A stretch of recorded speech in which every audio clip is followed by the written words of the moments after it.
Hello gamers, Lorville's here with a guide for BFD. I wanted to do this guide to give some tips and tricks on how to clear this raid, some things that I haven't really seen in other guides. Mostly we had some troubles in some fights. Some of these tips and tricks will help you with those fights. If anything, I mean, it could be to help clear the fights that you're not able to clear right now, or it could just be to help clean up those fights a little bit better, maybe help you parses, make sure that your raids getting fully clear them. So to start off with Barron Aquinus, if I'm saying that correctly, I don't even know. Few things to watch for him. For the most part, he's really easy, and basically everything he has is avoidable. To start off with, his Greater Frostbolt. This is something he'll just constantly cast nonstop. It's just frost damage and slows the target. One thing with this that I kind of kept messing up on, didn't really think about, was that the fact that it slows you. It's just like a Frostbolt. One thing I did, and I think several of my other raid members did, was whenever they were slowed, they try to jump on platforms. If you've seen the fight, you know you have to jump in between platforms to get to him. If you're slowed and you try to jump over a platform, you won't make the jump. You're going a lot slower. You won't go as far as you think you will, and inevitably you will fall into the water. So try to avoid that. Like if you get hit with the Frostbolt, just wait. Just wait until that debuff is down and you're no longer slow before you jump over platforms. Other than that, it's just a Greater Frostbolt. Second thing he'll do is Bubble Beam, which is he'll just 10-second cast where it's just going in a circle and knocking back anyone that's in front of him. One little thing with that ability, very simple, but he can swap targets like immediately. Like if for some reason your tank loses aggro, your other tank taunts, he could hurry up and swap to that target, and then he'll start his bubble beam there instead of where you thought he was going to start it.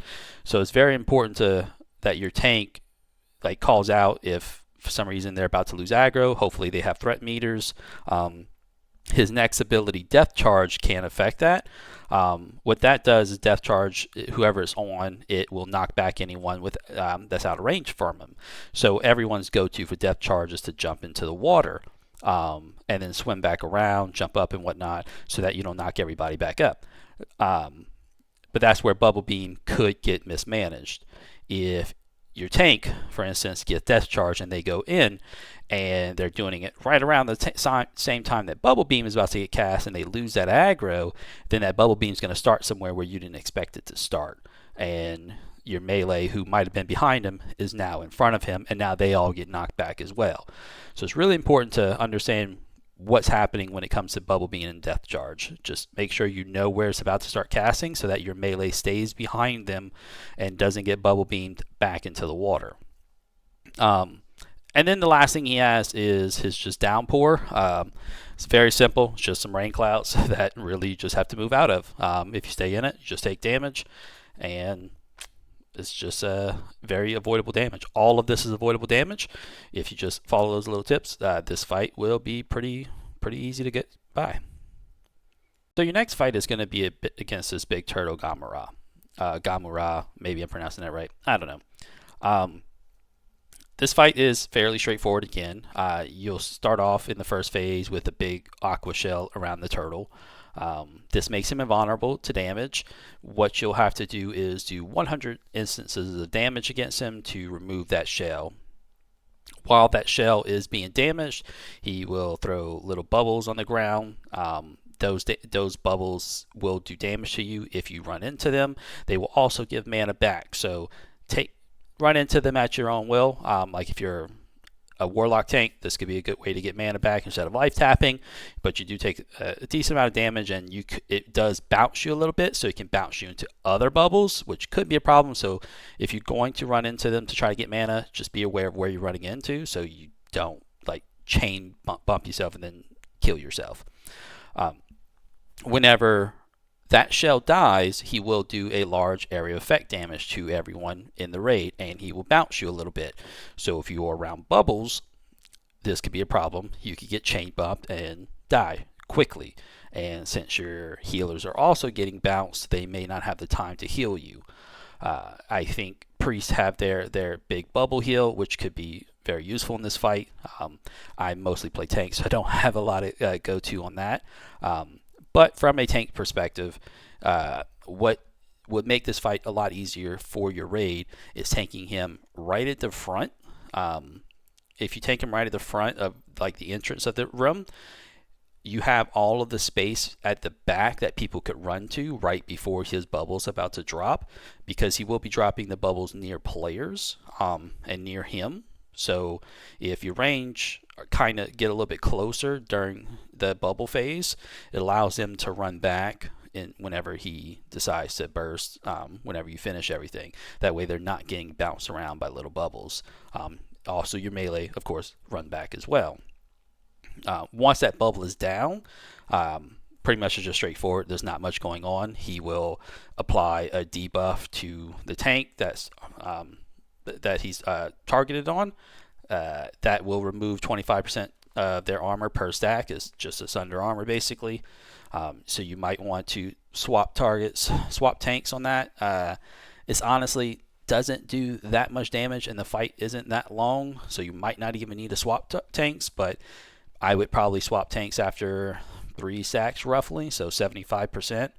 And then from there, it's just continuation. You'll probably get into a second bubble phase, but if not, that's awesome. If you get in the second bubble phase, just redo what you already did.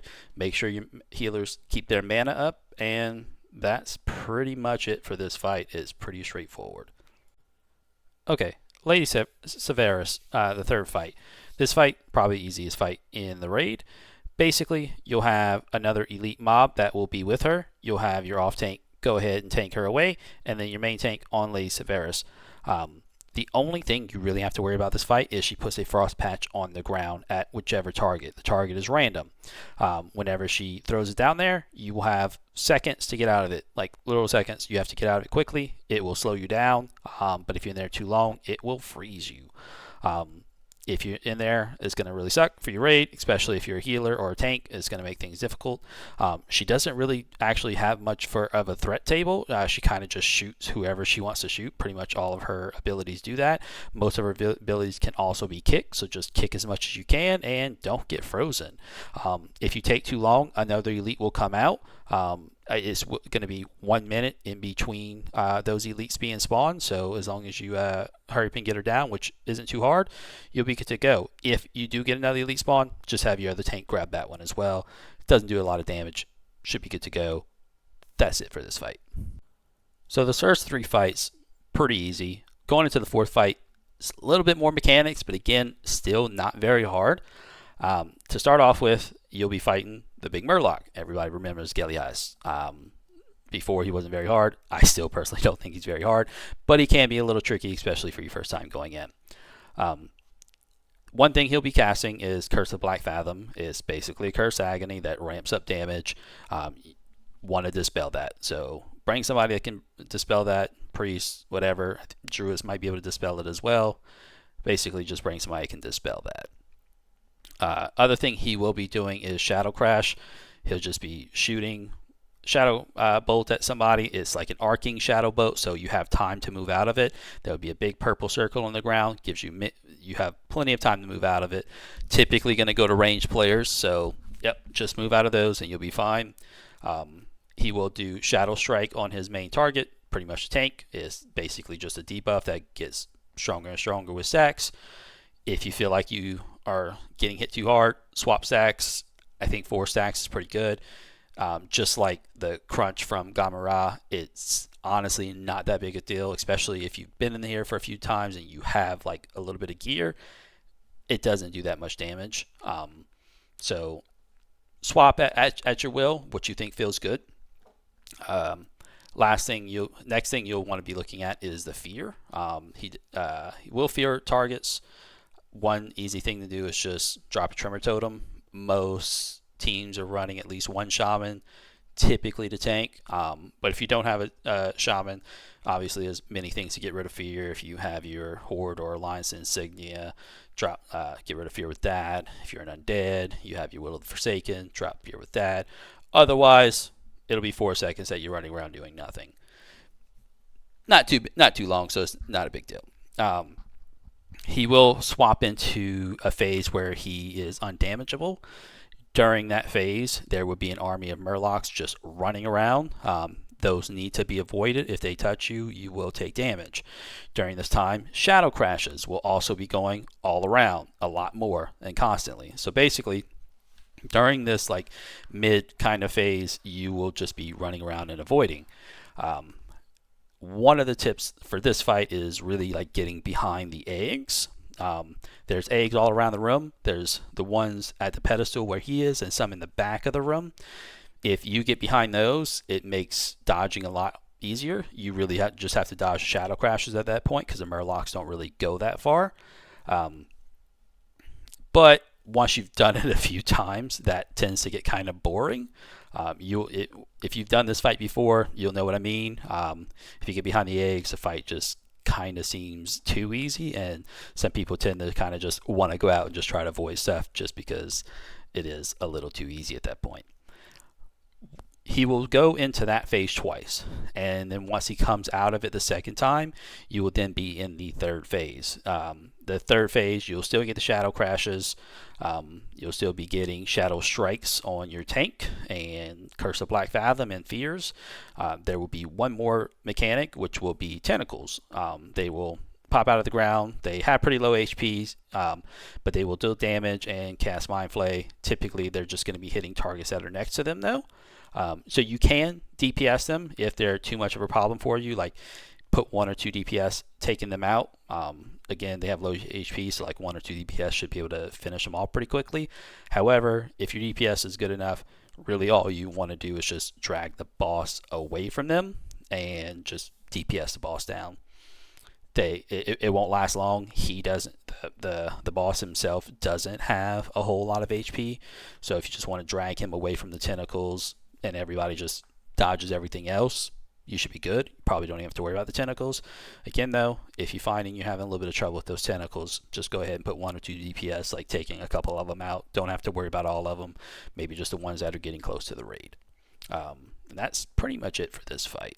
The fifth fight, I think, is a little bit harder than the other fights. Still not too hard, but definitely I think the difficulty scales with this fight more than the others have.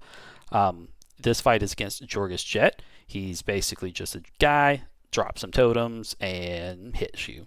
Really not all that difficult, but once we get into it, you'll see. It starts off with a kind of gauntlet of styles. You'll have 3 waterfalls, each one being blocked by a Caster Naga. And every time you kill a Caster Naga, the waterfall falls down, and then when you kill the third Caster Naga, Jorgus Jet comes out.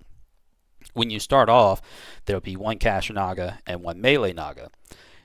What you want to do is have 1 tank pick up each, and then your team will focus the Caster Naga and kind of cleaving onto the melee one, with your tank that's on the melee one just really focusing that one down. And then the Caster Naga will have a heal that you'll want to try to kick just so they don't get themselves up, don't get the melee Naga up, but I think they're pretty much just casting in on the Murlocs that are going to come out. With that, yes, there'll be 2 Murlocs that constantly come out. If you kill them, more Murlocs will come out. So what you want to do is just really focus the Caster Naga. You kill her, and then you drag the melee Naga, if he's still alive, and the Murlocs onto the next Caster Naga, and just, again, focus the Caster Naga. I would try to just not really worry about the Murlocs. Maybe just a little bit of cleave damage. Keep your tanks taunting them. Make sure that the aggro stays on them. And just kind of keep them alive for the 3 Caster Nagas. That way you don't have to get fresh Murlocs constantly. They only come out if you kill the 2 that are currently up. By the time you get to the 3rd Caster Naga, the melee Naga should be dead. So your other tank that was on that one can really focus on having the Murlocs on them, while 1 tank focuses on the Caster Naga. Now, once you finish that 3rd Caster Naga, Jorgus Jet will come out. So you'll want to kind of time those Murloc deaths with like the Caster Naga and when Jorgus Jet comes out. Sometimes you might still have those Murlocs still up, so when Jorgus Jet comes out, just hurry up and focus those Murlocs down. Now, once Jorgus Jet comes out, I did say I think this fight is a little bit harder than the rest, but it's very simple. He will drop 3 totems back to back. There will be a Wind Fury totem, a Lightning totem, and a Molten Fury totem. The only one you have to worry about is a lightning totem. Focus that down. Basically, if that totem is up and anyone does damage to them, they will take damage, and a lot of damage. So you need to stop damage on Jorgus Jet, kill the lightning totem. The Molten Fury totem will pretty much just have a fireball focusing somebody. It will swap targets, and it will move all around, placing fire down, making sure, and people just need to stay out of it. Basically, what your tanks are going to want to do is run up and down the path that you came up with through the gauntlet, just staying away from that fire as much as possible, and whoever the fireball is focused on really just needs to try their best to stay away from the rate. Maybe try to keep it on one side while the rate stays on another side of the path. Whatever works best for you, but basically, as long as you're getting that lightning shield totem down and everyone's focusing the boss, that's really it. But the reason I say this fight is harder is just because people have to make that swap, and a lot of people forget, or they don't swap fast enough, and they put a little bit of damage on Jorgus, and that damage backfires a lot more, and then you get people dying. So as long as you switch to lightning totem, you'll be good to go. Alright, now into the 6th fight, Kras. This fight is a fight that kind of keeps people stuck in their tracks for a little bit, trying to figure it out. But we're going to explain how to make this fight really easy for people. Something that I hadn't really seen in other guides. So to start off with, he's going to be casting Mind Blast. He's going to cast it a lot in the 2nd phase as well. But in the 1st phase, it can be interrupted and should be interrupted as much as possible. So interrupt that, good to go. Second thing he'll be casting is Shadowy Chains. This will also chain onto nearby people that are nearby the person that gets Shadowy Chains. This can also be interrupted until the 2nd phase. So very important to interrupt it, but if it doesn't get interrupted, it can be cleansed. So make sure your healers or anybody who can cleanse it helps cleanse those. Make sure it doesn't spread to other players. Third thing he'll be doing is Shadow Crash. Basically, very similar to what Geli Heist was doing. He'll lob a Shadow Crash at somebody. You can dodge it. You'll see it coming. But after that, it spreads. It makes bigger pools. Definitely recommend having one of your ranged marked, and then all your other range just staying on top of the marked range and moving together, making sure we're not dropping pools everywhere. Last thing he'll be doing there in this phase is putting people to sleep.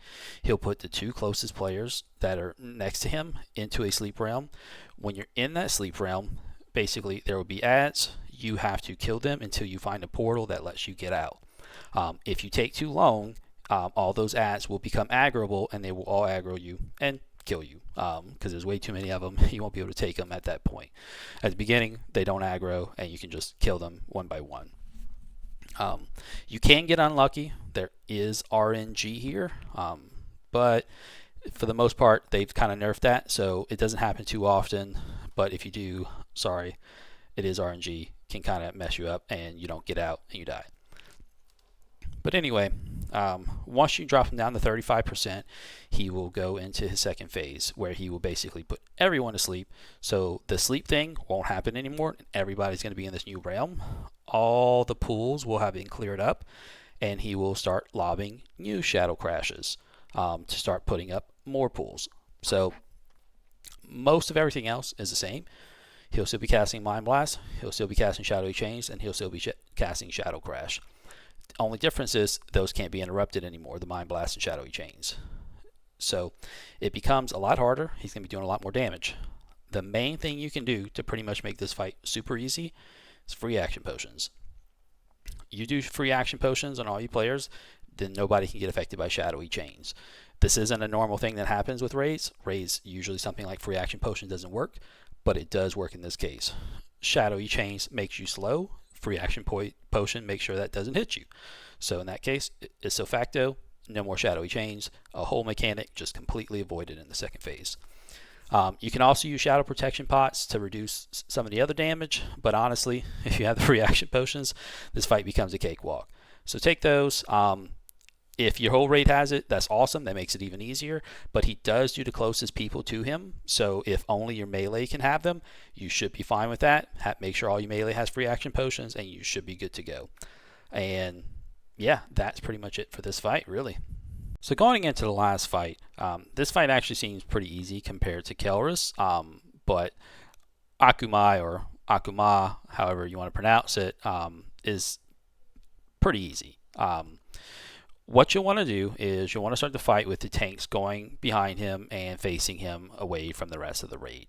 He will bite your main tank, whoever has the highest threat on him at the time, and he will apply a debuff on him, a corrosion debuff that does a lot of damage every couple seconds, every 3 seconds. And then whenever he applies more debuffs to him, it'll tick then as well. It's not too bad at first, but it will start to ramp up. What you want to do is get to about 4 stacks and you'll cleanse it. You'll see that there are some elementals around the room, and you'll have your tank go ahead and cleanse it in there. Now there's a few different ways you can do this. You can do it at 4 stacks. Some people have been doing it at 5 or 6, or some people just don't cleanse at all. What we have been doing on our end is basically doing the 4 stack cleanse, and then the other tank will tank him for the rest of the time, and they won't cleanse again. If they die, they die. By time we have been dying, pretty much the boss is dead. But if you're having problems with that, you can cleanse every few stacks, every 4 or 5 stacks, and have your raid focus down. What's going to happen when you cleanse is ads are going to come out for every stack that you cleanse. So take whatever works best for you. I think that's probably the easiest route to go, which is to just do the first 4 cleanse, kill those ads, and just no more cleansing after that. What's very important is not to make sure your DPS and no one else in the raid cleanses. There's very few instances where people in your raid will get the debuff, but they can. One thing he will do is a corrosive blast. He will target a random player and he will just spew poison everywhere in like a cone wherever that player was. So everyone needs to move out of that. But if anybody is in there and doesn't move right away, they will get a stack of that poison corrosion. But if they do, again, it's not a whole lot of damage for just 1 stack, so they should not cleanse, because it will be very annoying if they go and cleanse, because once someone does cleanse in one of those near one of those elementals, that cleanse can't be used again, or at least not until the second phase. Once the second phase happens, all the cleanses are back up. However, if you cleanse in the second phase again, then again that area won't be able to be used for cleanses. Now, at 50%, he will take 99% reduced damage during the transition that he's doing. If you still have ads up, I definitely recommend utilizing that time to kill those ads real quick. But anyway, once he's done with that, basically it's the same fight, but instead it's shadow damage instead of poison damage. He will put those stacks on your main tank. Again, I recommend just tanking these. If you have stacks of corrosion, this will be a different stack, so it won't be an increasing stack. It'll just be a separate stack. I've been able to live with up to 6 or 7 stacks of this and like 3 stacks of the poison one. So it's not a whole lot of damage, especially if you've already done this, like the raid a few times and you have a decent bit of gear. But if you don't, you might die a little bit faster. Again, not a big deal. Your raid should be able to finish it. He doesn't have a lot of health. You should be able to DPS him down, no problem. He will still have the blast that he will spit on people. Just go ahead and cleanse, dodge that, and that's pretty much it. And that's pretty much it for this whole raid. If you have any questions, go ahead and drop them in the comments. I'll try to answer them to the best of my ability. You guys have an awesome day. If you enjoyed this video, like and subscribe.